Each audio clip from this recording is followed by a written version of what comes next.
네, 요즘 어딜 가서 줄을 서도 어깨너머로 보이는 게 업비트 빗썸 거래 창입니다. 요즘 누가 주식해 24시간 거래하는 코인하지. 상한 제한도 없어서 잘만 고르면 하루에 100%도 오르는 코인 넣어놓으면 오르니까 주식 투자는 정말 시시해서 못하겠다라는 이야기 많이 들려요. 저거 내 얘긴데? 하는 분 계시죠? 역시 이심전심인가 봅니다. 24시간 거래되는 코인 가격 확인하느라 밤잠까지 설친다는 분들도 제 주위엔 꽤 있더라고요. 그런데 이거 어디서 많이 보던 풍경이죠? 네, 2017년 비트코인 급락 전에도 가상화폐 광풍이 찾아왔었죠. 그러다 보니까 아마 2017년부터 투자하셨던 저 같은 사람은 혹시 코인이 올라도 마음 한켠은 굉장히 불안하실 거예요. 과연 이게 얼마나 갈까? 근본은 있는 건가? 그래서 오늘은 지금의 시장 분위기 어떻게 돌아가고 있는 건지, 그때와는 어떻게 다른지 살펴보고요. 전통금융의 아석을 무너뜨리고 있는 가상화폐 세계에서 우리는 어떤 투자 기회를 얻어볼 수 있을지 살펴보겠습니다. 지난번 영상에서도 한번 전해드렸지만 2017년 2천만 원까지 갔던 비트코인은 그 후 2019년까지 굉장히 힘든 시기를 보냈죠. 제가 처음 비트코인에 관심을 갖기 시작했을 때 가격이 300만 원이었어요. 1000만 원대에 1000원어치밖에 못 산 이유입니다. 지금은 후회하고 있지만요. 사실 이때도 비트코인이 1억 간다 이런 얘기를 하긴 했지만 비트코인은 시장에서 그야말로 패잔병 취급을 당할 때였습니다. 시가총액 1위 비트코인이 이 지경이었으니까 블록체인 업계 전반이 생존하냐 마냐의 기로에서 참 힘들었던 시기였죠. 그야말로 존버의 상징이었습니다. 사람들의 관심에서 벗어난 거래소들도 상황이 안 좋았는데 2018년이 특히 그랬죠. 업비트는 그나마 선방을 해서 이익을 봤다 했지만 국내 탑2 거래소의 한 축인 빗썸은요, 한 해에 200억도 아니고 2천억 적자를 보기도 했죠. 상황이 반전된 건 코로나로 인한 막대한 유동성이 시장에 풀리면서부터였죠. 주식시장을 뜨겁게 달구던 동학개미 운동이 주춤하는 틈을 비집고 또 다른 투자 기회를 찾아 나선 투자자들의 자금이 코인 시장으로 들어왔습니다. 넣으면 오른다더라, 그야말로 입소문을 타고 온 거죠. 어느 정도냐면요, 업비트 24시간 거래량이 187억 4,505만 달러, 약 21조고 빗썸 24시간 거래액이 45억 7,600만 달러, 원화로 5조 1,000억 정도 되니까 합하면 26조잖아요. 하루 코스피 거래액을 며칠째 추월하고 있는 수준이죠. 가상화폐 투자 열풍 속에 우리가 돈을 벌든 잃든 수수료를 챙기고 있는 곳들 짐작하시겠지만 바로 가상화폐 거래소들입니다. 실적에도 대반전이 일어났죠. 업비트가 사든 팔든 관계없이 1,000만 원 거래하면 대략 5,000원 정도 수수료를 내거든요. 출금할 때도 수수료 내야 합니다. 거래액 20조로 놓고 단순 그냥 계산만 해봐도 벌어들이는 수수료만 하루에 100억이 넘죠. 업비트 운영사 두나무가 1분기에만 4천억을 벌면서 2020년 한 해 연간 순이익의 9배를 3개월 만에 벌어들인 것도 무리는 아니네요. 빗썸의 2019년 영업이익률이 한 48% 정도임을 감안했을 때 거래량이 늘어나면 영업이익률은 더 높아지는 플랫폼의 특성상 거래량이 늘어난다는 가정하에 업비트나 빗썸의 기업 가치는 더 늘어날 수밖에 없습니다.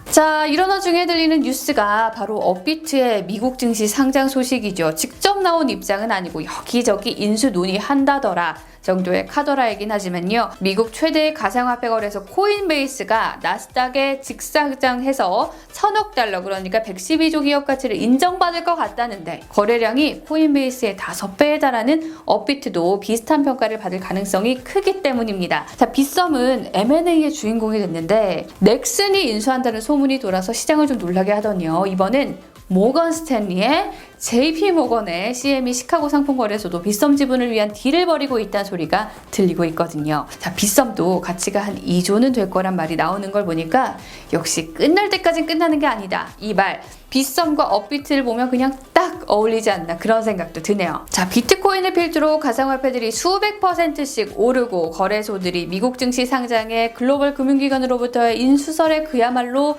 대박이 나는 상황에서 함께 주목받고 있는 주식도 있습니다.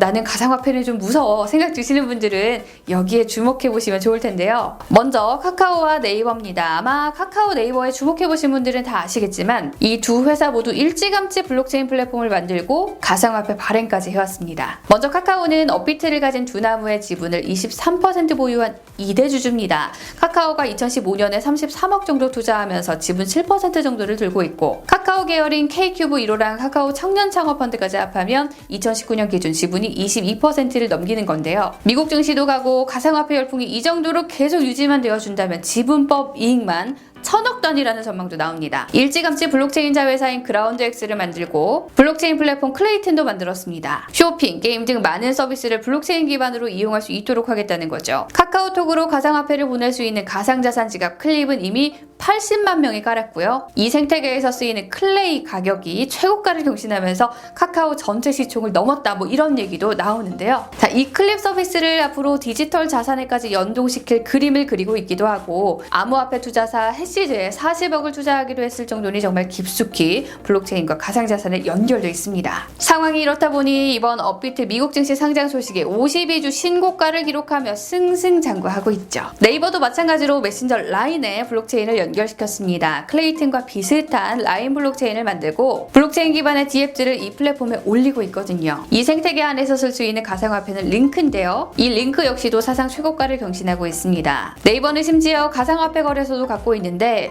라인 자회사를 통해 비트프론트라는 거래소를, 일본에선 직접 비트맥스라는 거래소를 운영하고 있습니다. 플랫폼에 가상화폐, 거래소, 크립토에 투자하는 펀드까지 갖추고 있는 건데, 특히 가상화폐 시장이 워낙 성숙한 일본에서 소프트뱅크와 경영 통합한 목적도 핀테크라 앞으로도 더 기대되죠.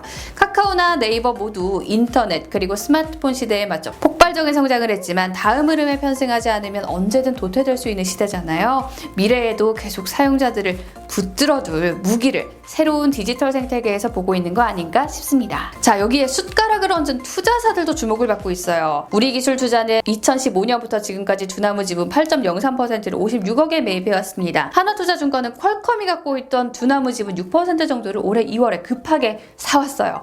막차 탄 거죠. 결과적으로 아주 잘 탄 버스가 됐는데, 두 회사 모두 52주 신고가를 찍고 기대감에 계속 오르고 있거든요. 비덴트도 마찬가지입니다. 자, 비덴트는 사실 방송 장비를 제조하고 판매하는 사업을 하고 있는데, 빗썸 지주사인 빗썸홀딩스 지분 34% 들고 있고 빗썸 운용사인 빗썸코리아 지분 10%를 보유하고 있다 보니까 단일 기업으로는 최대 주주입니다. 방송 장비 개발로 인한 매출보다 빗썸 지분에 투자해서 벌어들이는 투자 수익이 더 많을 것 같은 그런 느낌이 들죠. 뉴스에 나오는 대로 모건스탠리나 JP모건이 빗썸을 인수하게 된다면 비덴트의 보유 지분을 사들이려고 할 테니까 비덴트 몸값 올라가는 건 시간 문제일 것 같습니다. 자, 가상화폐에 투자하든 제도권 금융에서 가상화폐 관련 주식에 투자하든 우리의 관심은 지금 투자해도 되냐, 바로 타이밍이죠. 이걸 내다보기 위해선 가상화폐가 왜 다시 주목을 받고 있는지를 살펴봐야 할 것 같은데요. 비트코인은 2008년 서브프라임 모기지 사태가 전 세계 금융을 도미노로 무너뜨리던 바로 그 시점에 기존 금융체제를 못 믿겠다며 등장했다는 거 기억하시죠? 태생부터 전통 금융에 반기를 들었던 비트코인 편에 선 게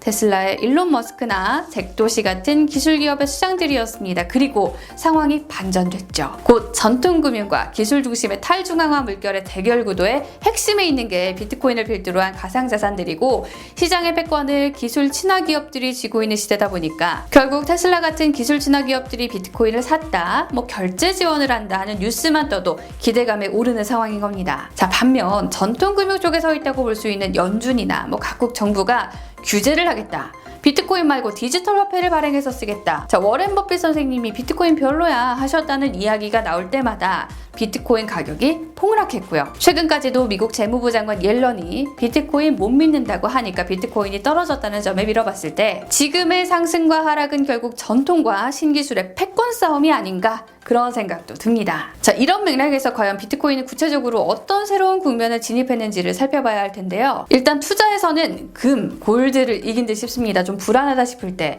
뭔가 투자해야겠다 싶을 때 사람들이 사곤 했던 게 바로 금이죠. 2020년 4분기부터 2021년 1분기까지 금을 추종하는 상장지수 펀드에서도 200억 달러가 빠져나갔다네요. 이게 다 비트코인으로 몰린 거죠. 결제 수단으로도 각광받고 있습니다. 페이팔도, 비자카드도, 스퀘어도 비트코인을 필두로 한 가상자산으로의 결제를 받아들였으니까요. 자, 이제 테슬라도 비트코인으로 살 수 있는 시대니 가상자산이 거스를 수 없는 대세가 되어가고 있는 셈입니다. 삼성이나 소니 같은 곳과 협업하고 있는 세타 토큰은 업비트에서 2만%에 가까운 상승률을 보이고 있잖아요. 예전에는 신기루처럼 느껴졌던 블록체인 기술과 이를 사용할 수 있는 가상자산이 실제로 실생활에서 기업들과 사용되는 경우가 늘면서 가상화폐 거품론이 무색해지기도 했고요. 자, 여기까지 들어보시면 내가 왜 진작에 코인을 사거나 가상화폐 관련주에 눈을 돌리지 않았을까, 상대적 박탈감을 느끼기 쉽죠. 이제라도 사서 나도 억소리 한번 내보자. 이런 희망도 막 생겨요. 하지만 가상화폐나 가상자산 관련주에 무조건 투자는 금물이겠죠. 마주한 리스크들도 분명 있거든요. 우선 규제 리스크입니다. 지금은 코인에 투자하면 세금 안 내잖아요. 내년부터는 250만 원이 넘는 소득 금액에 무려 22%의 세금을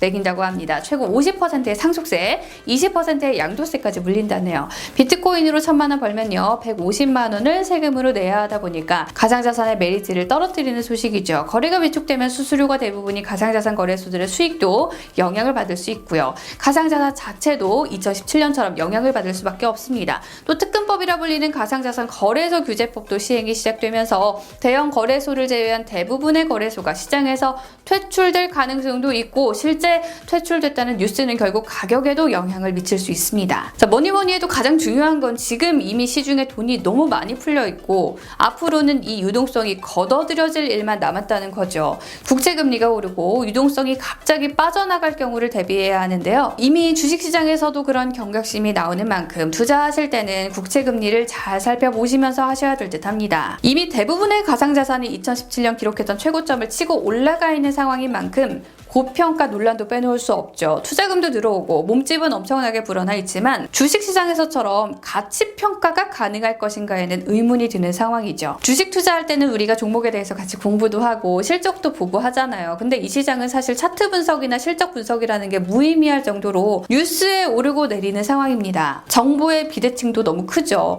가상화폐 시장이 아직 초기 성장기라는 점에서 수익성이나 매출보다 앞으로 테크 기업들의 가상화폐 관련 움직임, 연준이나 각국 정부기관의 움직임이 가격을 결정할 수밖에 없다는 건 결국 아직 시장이 성숙하지 못했다는 증거가 아닌가 싶네요. 과거의 이야기로 마무리를 해보고 싶습니다. 가상자산 가격이 고공행진을 하면서 나오는 리스크 중 하나가 바로 거품론이죠. 사실 거품이란 건 경제에선 간과할 수 없는 단어죠. 많이들 들어보셨을 2000년대 초반의 닷컴 버블이나 17세기로 거슬러 올라간 튤립 투기 등 역사가 이를 증명해 줍니다. 현대증권법의 근간을 만들었다는 평가를 받는 네덜란드의 동인도 회사도 초반엔 거품에 여러 번 당했죠. 이유는 초기 청약자들이 동인도 회사가 어떤 일을 하는지, 주식이 뭔지도 모른 채 투자했기 때문이었습니다. 그저 뒷골목의 성당 근처에서 구두로 거래를 했을 정도니까 회사와 투자자 간의 정보 불균형도 심했죠. 첫 청약 후 30년이 지나서야 주식 중개인을 통해 거래됐다고 합니다. 자연스럽게 생긴 분쟁에 규제가 생겼죠. 나중에 런던으로 건너간 동인도 회사의 영국 버전 남해 회사의 주가도 10배 뛰었다 내려오면서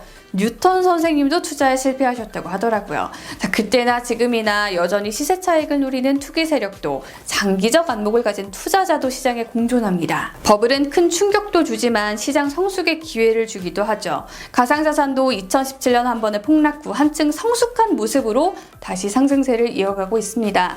규제도 생겼고 그만큼 신중한 접근의 계기를 줬죠.